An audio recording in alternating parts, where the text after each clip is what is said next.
our channel for the first time. We have a guest! So we have Ayanda Nxusani. Ayanda is a master student at UCT, studying justice and transformation. And last night we were at dinner at Mashua's place. Thank you for inviting us. And part of the conversation was about LOBOLA and reimagining LOBOLA perhaps. And I think because of our own difficulties of being like, we want to get married, we don't have the cash for it. So if you want to hear a little bit more of our conversation and our process of rethinking and the reasons why we think this should be the case, stick around!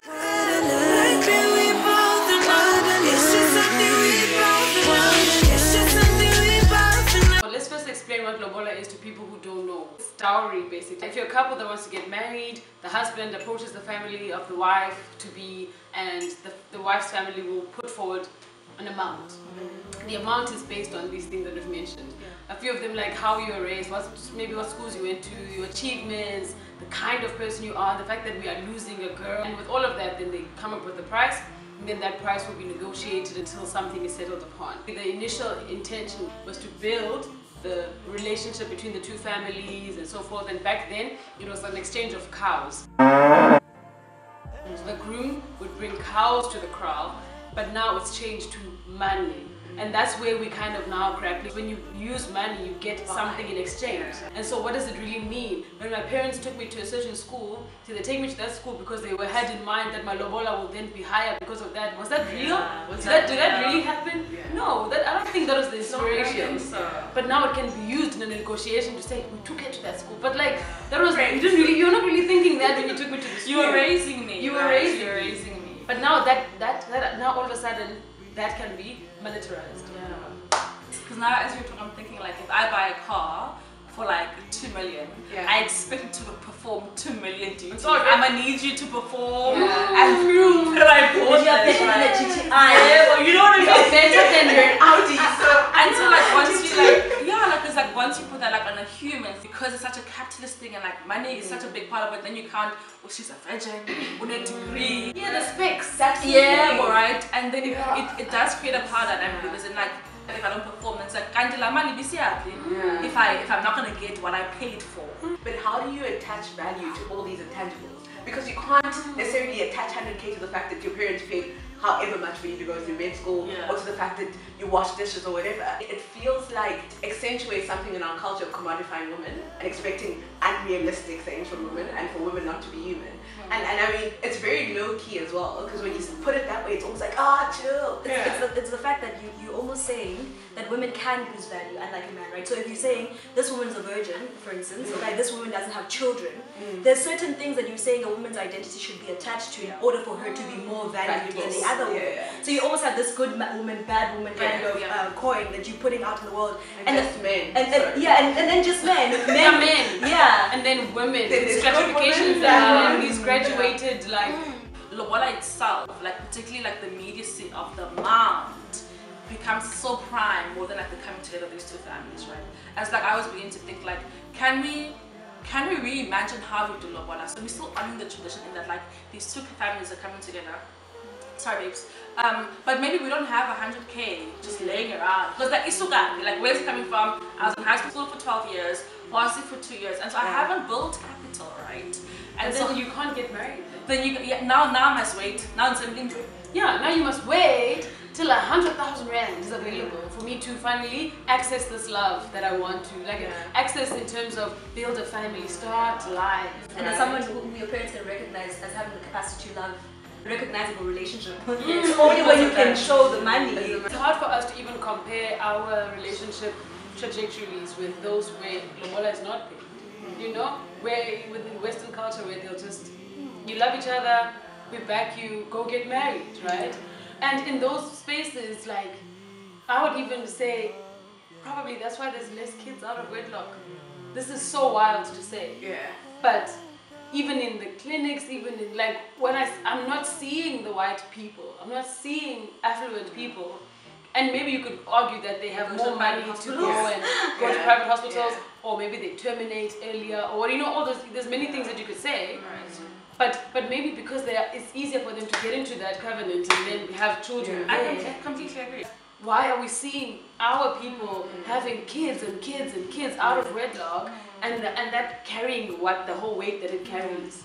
And what are the damaging effects of having so many young women having children outside of wedlock, especially when it is so shamed in black culture for you to have a child, right? And so, but you also not helped to get married though. So because you still need you become a scandal, right? You do become a scandal, and then also when you do decide to get married, your values and JK speaks of that. And I think the tough thing for them is so wild.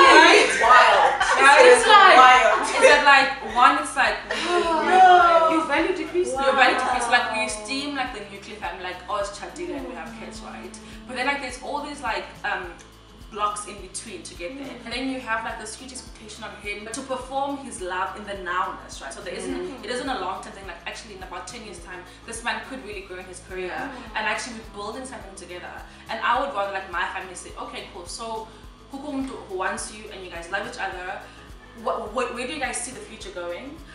Is there capacity for you guys to build capital for you guys? And so instead of saying, Mom, 100,000 rand, how about we say, okay, Mom, me and my person right now are young professionals and we're still figuring out how to do. Can we then say, we'll say slaughter 2 cows, however 16,000 rand that is, and then say we would like to then pay my sister's fees for the next 10 years until she gets matric, because then there's a thing so our union is tangibly benefiting my mom, and so it's taking off a burden of finances about my sister's fees, but also then it allows us to have a commitment. So I'm the mama, because that's the thing that my mom becomes anxious, but I don't know who's anything here in your home yet. Exactly, and so then I'm leaving her, and it's and that's just so problematic, because I want her to know that she's also getting a son, right? And the son who's going to build our home the way that I'm going to be building his household, and so it already just creates a power dynamic, but also it creates a space where my family's then left destitute, right? Yeah, and I mean I totally love that point and agree with it, because I think for me, at the end of the day, if you look at marriage and you look at covenant, which is based on relationship, right? I think for me, the relationship aspect of the families is more important, but equally, how do we ensure that this union is empowering long-term? So why not start a unit trust for both our families, and in perpetuity there's money being released and you guys can enjoy over a longer time horizon, and maybe it includes uncles and the different bodies who are involved in the process, but in ways that are more empowering ways. So I do think there are definitely ways to innovate, because often, and I mean this is generalizing, but you find that lump sum isn't even used in the best of ways or in the most sustainable of ways. So how about we just reimagine it? And I think there's room for that, I know a couple, I think the guy paid about 80K and it all went to the wedding. And so I speak to her about a couple of days later, she's like, yo bro, in my LOBOLA, all just left that weekend, and now my family's left now with debt, because in tandem must be paid for, the caterers will be paid for, and you must still support your family, and you must still support the family, and so that lump sum, as generous as it is, it ends in the event, right? And in a year's time, it hasn't grown, it hasn't accrued really well, it hasn't done anything, and then they were just and it's to what benefit though? And it's not a thing of we are cheapening marriage. I think African traditions are rich in community building, in fostering right? And so I'm not cheapening it. It's that as a 25-year-old, I honestly do not have 100,000 rand. I still want to honor in my faith. You know what I mean? That's the other layer. So if you go home, you're we just want to get married, we don't have the money. So why can't you wait to it? Tell me about Lean. It's not you can't go in deep with that now. How much agency do you have to say, we're going to open a unit trust for you? Yeah, but you don't think nobody's where? So it's almost you coming with this this education that you feel about. It's westernized. I don't want the money to finish on that one day. I'm dictating what you must do with the money. And I'm saying, what is important? I'm deciding that what is important is that you have money in the future. What if that's not what I want? What if the parents don't want money? We've got our own money. We don't want to we have our own money. You can't make those decisions on people's behalf. But so that's why I think it's important to have a conversation. It has because to shift the culture, if the culture needs shifting, conversation. Question mark even there. Some people might feel no, this thing is valuable, it's great, it's beautiful, but I always say, everything is corruptible. So it could have started off great, but then it's definitely Can I ask you, Lizzie, do you think that black parents use LOBOLA as a protection measure for their children because, as per our conversation, they never took the time to learn the young man, right? So it says, the only way I can make sure that you can actually take care of my daughter and her heart is if you are able to produce a certain amount of money, right? And so that becomes a true measure of he is the man because of his capacity to provide. And if you can do that, then I trust that you can take care of my child. But that's my problem, right? That like when I meet my lover and we want to build family, we are both coming with what we have and we're building ikaya, so too, right?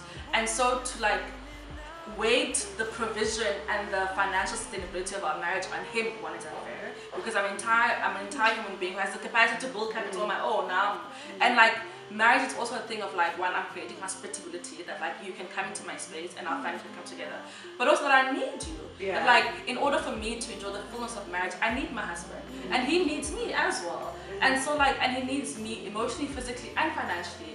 And so we are both coming together. It isn't a one-sided thing. Do you think that men also want to have that level of control going into the relationship? Like that they want to feel like they took the time to raise the money, their headspace was in the I'm getting ready for this. So that it becomes almost like a preparation or their own academy for marriage. And if you take that away from them, that they might feel like they were like kind of coerced into something that they did not take the time to prepare themselves for. For sure. I do think it's largely based on the fact that society has conditioned them that way, that it's almost a stamp of your manhood going into that marriage as a husband to do that.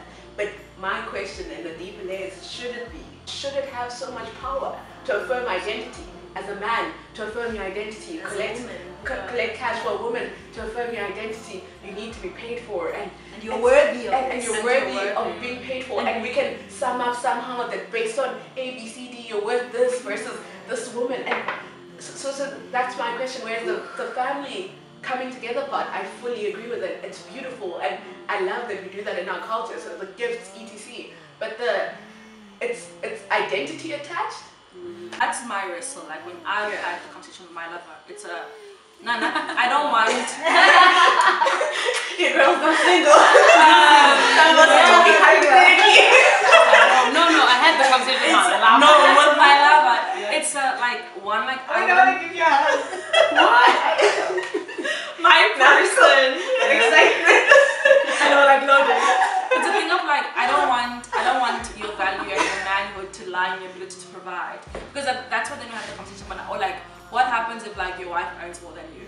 That shouldn't be a thing, babes. Like why is money an issue?